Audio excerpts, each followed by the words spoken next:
धर्म के या किसी भी एक वाणी के बंधन में नहीं बंधेंगे, क्योंकि आत्मा को कोई भी धर्म का, ये जैन धर्म का है, ये हिंदू धर्म का है, ये मुस्लिम का है, ये इस्लाम का, ऐसा कुछ नहीं होता।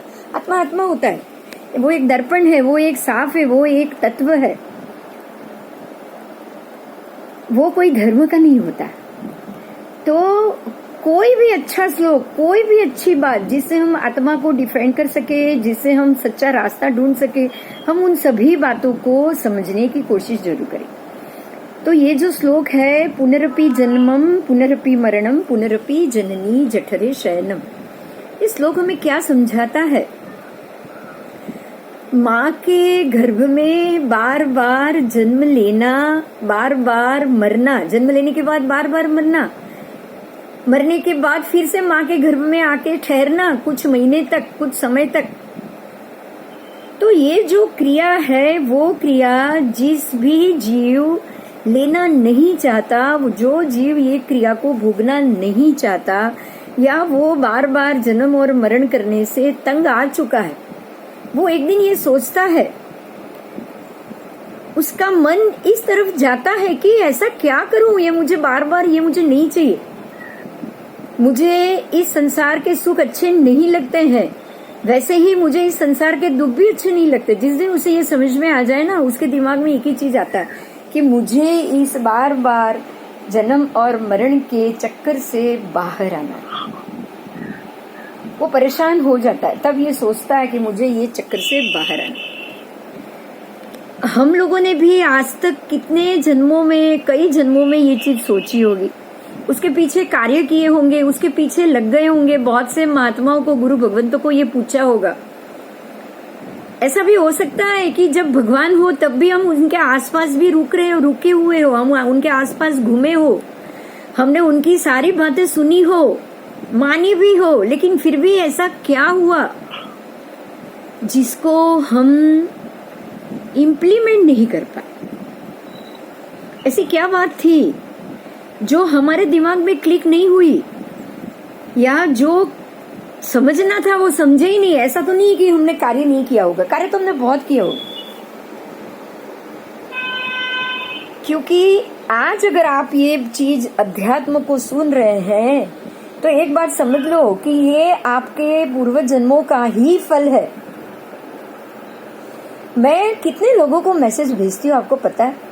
कम से कम 250 से 300 लोगों को ये मैसेज जाता हो, लेकिन वो 250 और 300 में से आज अगर आप ये लिस्ट में देखोगे ना, तो 16 या 20 लोग हैं।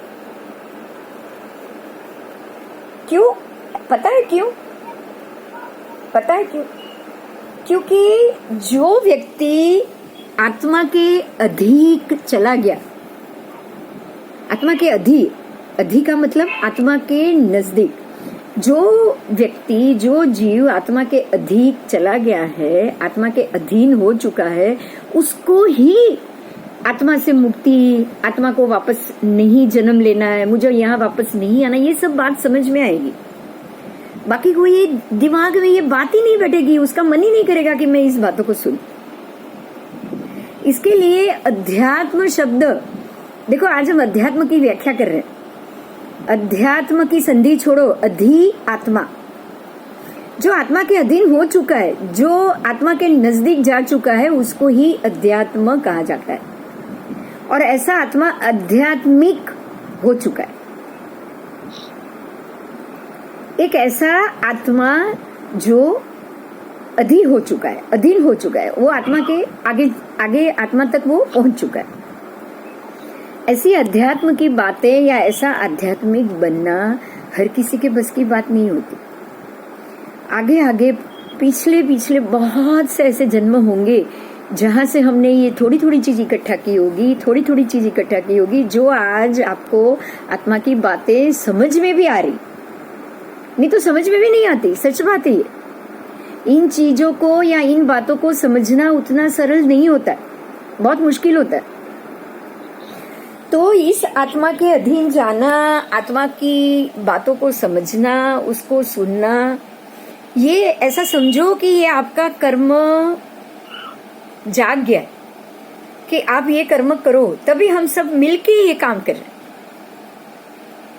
हम सब मिलके ये बातें सुन रहे हैं, बातें समझ रहे हैं, बातें समझने की कोशिश कर रहे हैं, सब मिलके, क्योंकि ये कर्म हमारे अंदर जाग चुका है। ये जाग चुका है, इसलिए ये सारी बातें हमारे दिमाग में भी जाए। आज एक सबसे बड़ी बात एक सामने आ रही है। मेरे इतने कहने में एक बहुत बड़ी बात छुपी हुई थी, और वो थी आत्मा अलग है और मैं बिंदु अलग हूं।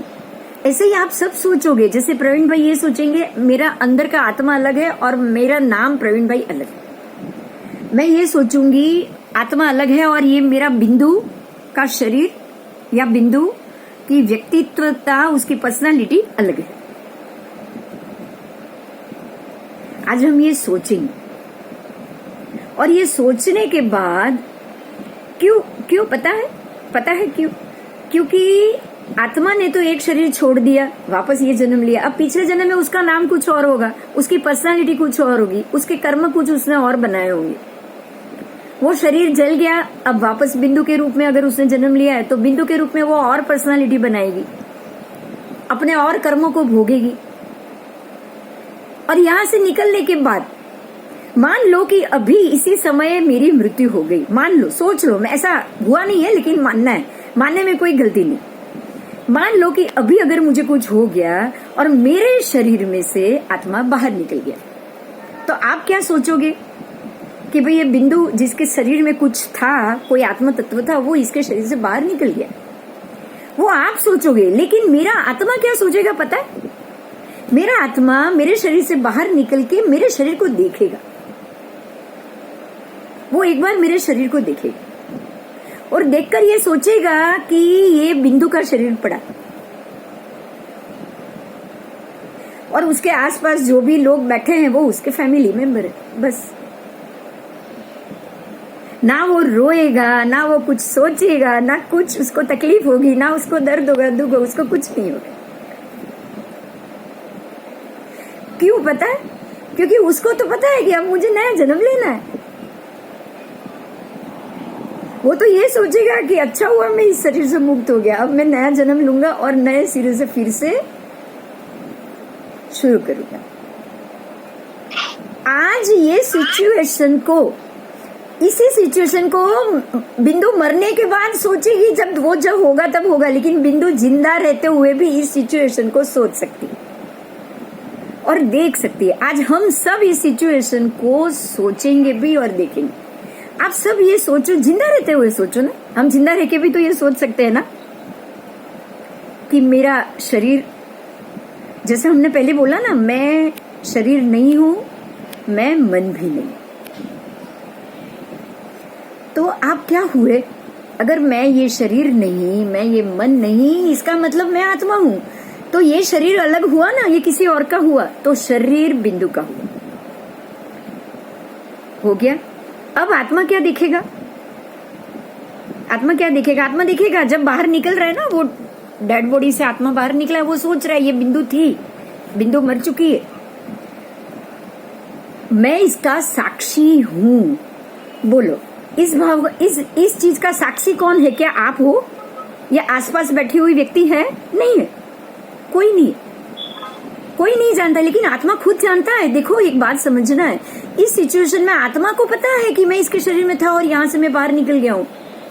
ना बिंदु जानती है क्योंकि वो मर चुकी है, ना उसके घर वाले जानते हैं क्योंकि उसको कुछ पता ही नहीं है कि आत्मा इसके शरीर से बाहर निकलकर वापस इसके शरीर को देख रहा है, उसको नहीं मालूम। आपके आसपास के किसी मेंबर को ये नहीं पता कि इसका आत्मा अभी बाहर ही भटक रहा है, ये उसको देख रहा है। लेकिन आत्मा को मालूम है कि मैं ये शरीर में था और मैं इस बात का साक्षी हूं।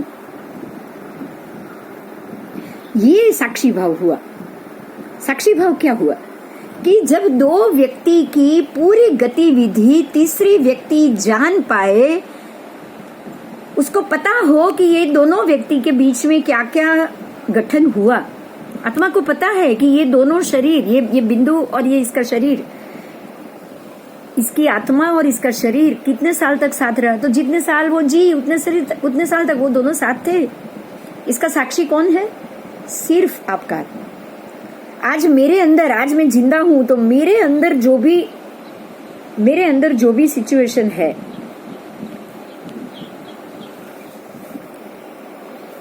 एक बेटा मान लो कि ये बिंदु है, ये मेरा शरीर है, बराबर। अगर मैं जिंदा ही सोचूं तो ये मैं बिंदु, मेरे अंदर आत्मा, ये दोनों का साक्षी तो मैं हूं ना। मुझे पता है ना मेरे अंदर कुछ है, तभी तो मैं बोल रही हूँ, तभी तो मैं चल रही हूँ, तभी तो मैं बात कर रही हूँ, तभी तो मैं सोच रही हूँ। अगर मेरी ही डेड बॉडी, अगर थोड़ी देर में मैं मर जाऊं, डेड बॉडी यहाँ पड़ी हो, तो अंदर से कुछ तो बाहर निकला ना। जो पहले था, जो बोल रहा था, वो चल रहा था, वो काम कर रहा था, वो खा रहा था, वो पी रहा था, तो मैं खुद साक्षी हूं कि मेरे अंदर कुछ है। मेरे अंदर कोई तत्व है, ऐसा तत्व है जो बोल रहा है, जो सांस ले रहा है, जो सुन रहा है, जो समझ रहा है, जो बातचीत कर रहा है। तो मैं उसकी साक्षी हो गई। तो जिंदा रह के भी हमें साक्षी बनना है। मैं जीवित होते ही अगर साक्षी बन जाऊं ना, तो मेरे सारे प्रॉब्लम सॉल्व हो जाए। और आज हम अपने ही साक्षी बनेंगे। आज हम हमारे भीतर रहे आत्मा की साक्षी हम खुद बनेंगे। अब मैं आपको, हमने जो प्रवीण भाई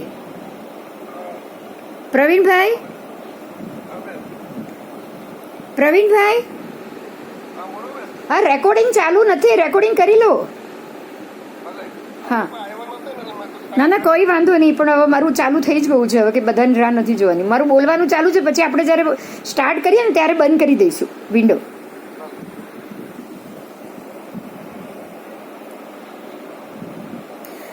जो पिछले क्लास में हमारा जो टॉपिक डिस्कस हुआ था, पॉजिटिविटी को समझने का, हम लोगों ने पिछले क्लास में पॉजिटिविटी को टच की थी या नहीं? पॉजिटिविटी क्या है, वो जब हम सोचते हैं, हमारे साथ सबसे बढ़िया प्रसंग क्या हुआ था, हमने ये जाना, हमने वो प्रसंग को छुआ, हमने उस प्रसंग को वापस वो समय में गए और वो समय में जाके क्या क्या खुशी हुई वो सारी महसूस की, बराबर. आज आप अभी फिर वो ही सिचुएशन को अभी आप सब याद करो. देखो, सबको अपनी अपनी अलग अलग खुशी याद है, कोई एक कॉमन खुशी नहीं है. मेरी अलग है, आपकी अलग है, प्रवीण भाई की अलग है, काश्मीरा की अलग है, पूर्णिमा बहन की, सबकी अलग अलग खुशी, सबकी अलग अलग अपनी अपनी जो लाइफ में खुशी आई थी, हम सबने उसको शेयर किया था अपने अपने मन में ही, बराबर. हम उसको फिर से याद करेंगे, आप उसको याद करो. अब एक डिफरेंस मैं समझाना चाहूंगी आपको कि आपने वो जो हमारे लास्ट क्लास में उसको याद किया था, समझना, आपने तब याद किया था, लेकिन जो सालों पहले आपने उसको भोगा था, ये दोनों में फर्क है. मैंने एक याद किया था, उसमें फर्क है, और वही याद को मैं आज फिर से याद ताजा करके उसको मैं भोगूं, वो दोनों में फर्क है. क्योंकि जब वो प्रसंग बना, मेरे ही साथ बना है, लेकिन वो जब बना था तब मैं ही करता थी, मैं ही भोगता थी. आप समझ रहे ना मेरी बात? जब मैं ऐसा समझ सकती हूँ कि जब मैं मेरी ही 50 साल की उम्र में मेरे साथ एक ऐसा प्रसंग हुआ जो मेरी जिंदगी का सबसे खुशी देने वाला प्रसंग था. सबसे खुशी, सबसे ज्यादा खुशी मेरी पूरी लाइफ में अगर किसी प्रसंग ने दी है तो वो ही प्रसंग ने दी. आज से लगभग 7 साल 8 साल पहले की बात, और वो प्रसंग ने मुझे सबसे ज्यादा खुशी दी. तो आज से 7 साल पहले वो खुशी को भोगने वाली भी मैं, और वो खुशी को क्रिएट करने वाली भी मैं. तो कर्ता और भोक्ता के रूप में उस वक्त वो खुशी का जो माहौल था, वही माहौल मैंने आज अगर उसको मेरे दिमाग में उत्पन्न किया, मतलब मैंने उसको सोचा, पिछले क्लास में सोचा, तो सोचा ना जब, वही खुशी, वही मेरे शरीर के सारे रोंगटे आज खड़े हो गए. तब नहीं हुए थे, लेकिन आज हो गए. पता है क्यों? क्योंकि आज वो पूरा प्रसंग मैं देख रही थी, मैं भोग नहीं रही थी, मैं उसकी कर्ता नहीं थी, ना मैं कर्ता थी ना मैं भोगता थी. मैं सिर्फ देख रही थी। समझ में आ रही है ना मेरी बात?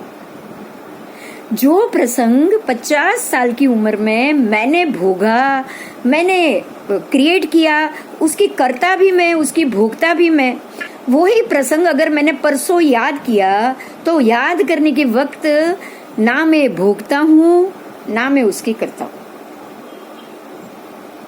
मैंने सिर्फ उसको देखा और समझा। बात समझ में आई ना? तो जो परसों जो हुआ ना, मैं उस प्रसंग की साक्षी बनी, मैं उसकी साक्षी बनी, बस। ना करता बनी ना भोगता बनी। ऐसा कुछ भी अगर हो जाए, एक बार का रिपीट हो जाए और दूसरा टेलीकास्ट आए तो आप उसके साक्षी बनोगे। जैसे कोई दो व्यक्ति, कोई रोड पे एक्सीडेंट हुआ है, आप खड़े हो और दोनों व्यक्ति अपनी अपनी गाड़ी की टक्कर को लेके झगड़ा कर रहे हैं, आप दूर खड़े हुए देख रहे हो, तो आप क्या हुए? साक्षी हुए ना? ऐसे ही तब जो प्रसंग बना था, तब करता आप थे। आपने अपने शरीर से ही उसको क्रिएट किया, आपने उस शरीर से ही उसको भोगा। लेकिन आज आपकी सारी इंद्रिय बंद है, आपकी आंखें बंद, आपका दिमाग बंद, आपका मुंह बंद, आपकी शरीर की, आपका कान बंद, सुनना बंद, सब बंद। आप सिर्फ उसे बंद आंखों से देख रहे हो। आप देख भी कैसे रहे हो? बंद आंखों से देख रहे हो। तो साक्षी भाव में जब आप उस प्रसंग में वापस गए होंगे ना, तब आपको उसका कारण भी मिला होगा कि वो क्यों बना है, वो खुशी आने का क्या कारण था, उसकी वजह क्या थी, ऐसा क्या हुआ था उस समय, क्या वो होना चाहिए था, क्या वो इससे बेटर होना चाहिए था, क्या वहां पर मैंने कोई गलती की थी। वो सारी चीज को आप आज सोच पाओगे साक्षी बनके, क्योंकि आज आप वो प्रसंग के साक्षी हो।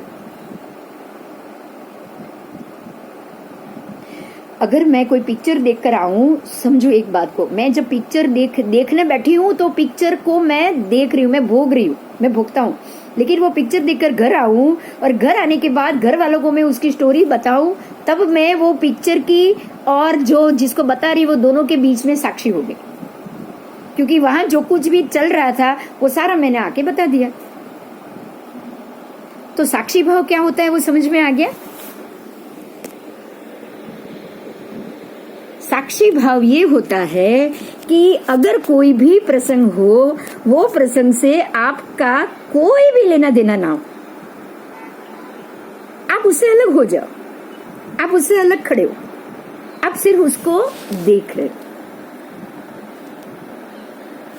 यही चीज जब जिस दिन मैं मर जाऊंगी, मेरे मरने के बाद मेरे शरीर से आत्मा बाहर निकलेगा और वो देखेगा ये बिंदु थी जिसके अंदर मैं था और अभी मरी हुई पड़ी है, तो वो सोचेगा कि मैं इसका साक्षी हूं कि मैं इसके शरीर में था। और अब वो देख रहा है, सिर्फ बस बिंदु को भी पड़ी हुई देख रहा है, उसके घर वालों को भी रोते हुए देख रहा है, और वो ऐसे ही खड़ा है। उसको कोई भी फीलिंग होगी क्या? साक्षी को कोई भी फीलिंग होनी चाहिए? साक्षी को कोई भी फीलिंग नहीं होती। आज एक महत्व की बात समझनी है, वो ये है कि अगर आप अपने किसी भी कर्मों के या भुगतान के साक्षी नहीं बने ना, अगर आप साक्षी नहीं बने ना, तो आप इस जन्म मरण के चक्कर से कभी भी नहीं बच पाओ। और यही सबसे बड़ी नेगेटिविटी। हमारे अंदर की नेगेटिविटी है क्या कि हम किसी भी प्रसंग को साक्षी भाव से नहीं ले रहे। यही तो हमारी नेगेटिविटी। हम ये सोच ही नहीं रहे, आज अगर बिंदु को कोई चीज नहीं मिली तो वो रोएगी, वो चिल्लाएगी, उसका मान भंग हो गया, उसकी कोई बड़ी कुछ बिजनेस होना था, वो उसमें नुकसान हो गया, तो वो रोएगी, वो चीखेगी, वो चिल्लाएगी, वो अपने नीचे हाथ के नीचे जो भी नौकर है सबको डांट देगी।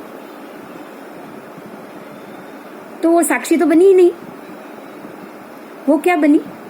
भोक्ता बनी। वो कर्ता बनी, भोक्ता बनी। अगर कर्ता और भोक्ता बनेंगी, अगर बिंदु कर्ता और भोक्ता बनेगी, तो वो वापस आज भोग लिया, वापस कर्म चढ़ा दिए, वापस अगले जन्म में वापस आना। मगर उसकी जगह आप साक्षी बन गए तो आपने ये सोचा कि ये जो कुछ भी नुकसान हुआ, ये जो कुछ भी मान अपमान हुआ, जो कुछ भी मान हानि हुई, वो ये बिंदु की हुई है। मेरे इसके अंदर जो मैं तो बिंदु हुई नहीं, मैं शरीर नहीं हूं, मैं मन नहीं हूं, ना मैं मन हूं, ना मैं ये शरीर हूं। मैं तो ये शरीर के अंदर बैठा हुआ एक परम तत्व हूं। तो जो भी सोच रही है बिंदु सोच रही है, ये मन है बिंदु का, ये शरीर बिंदु का है, उससे मेरा कोई लेना देना ही नहीं। अगर नुकसान हुआ है तो बिंदु का हुआ है, मेरा बिल्कुल नहीं हुआ है। अगर हमने पल भर के लिए भी ये सोच लिया ना, तो एक भी नया कर्म हमने नहीं चढ़ाया। ऐसे हर किसी कर्म के भोगने में सोच लिया तो जितने भी अब बाकी के, जितने भी बाकी के कल आने वाले, परसों आने वाले, उसके बाद आने वाले, अगर हम 10 साल जीने वाले हो, 15 साल जीने वाले हो, तो 15 साल तक जो भी कर्म आएंगे ना, आप सबको ऐसे ही सोचो, अरे ये मैं हूं ही नहीं, ये मेरा शरीर नहीं है, मेरा मन मेरा नहीं, शरीर मेरा नहीं, तो मेरी सोच भी मेरी नहीं, बुद्धि भी मेरी नहीं, तो रिजल्ट भी कहां से मेरा है।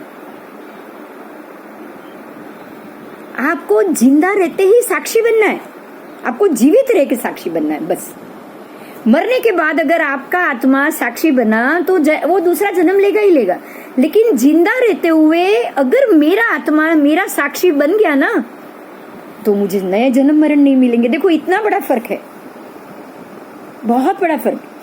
अगर मैं जिंदा रहते ही आज से ही मैं बिंदु बन के ये सोचूं कि भाई ये जो कुछ भी कर्म है, जो भी तामझाम है, जो भी शो है, जो भी दिख रहा है, जो भी फल मिल रहा है, पॉजिटिव मिल रहा है, जो भी मान मिल रहा है, जो भी नेगेटिव मिल रहा है, जो भी नुकसान मिल रहा है, सारा का सारा बिंदु का है। मेरे अंदर जो परम तत्व है उसका कोई नुकसान, उसका इससे कोई लेना देना नहीं। वो तत्व ना मन है ना शरीर है, बस इतना सोच लो। जिंदा रहते हुए तो सारे अगले पुनरपि जन्म पुनरपि मरणम से हम छूट जाएंगे। हमें ना बार जन्म मिलेगा, ना बार बार मरण मिलेगा। बस इतना, यही है पॉजिटिविटी और नेगेटिविटी, कुछ नहीं है। और पॉजिटिव ये है कि आप ये सोचो कि भाई ये मैं नहीं हूं, मैं अलग हूं, मैं सिर्फ साक्षी हूं, मैं देख रही हूं बिंदु क्या कर रही है। बस मेरे अंदर बैठा हुआ आत्मा सिर्फ देख रहा है कि ये बिंदु कर क्या रही है, इसका दिमाग कहाँ चल रहा है, ये कैसे अपने कर्मों का भुगतान कर रही है, वो बैठा बैठा देख रहा है।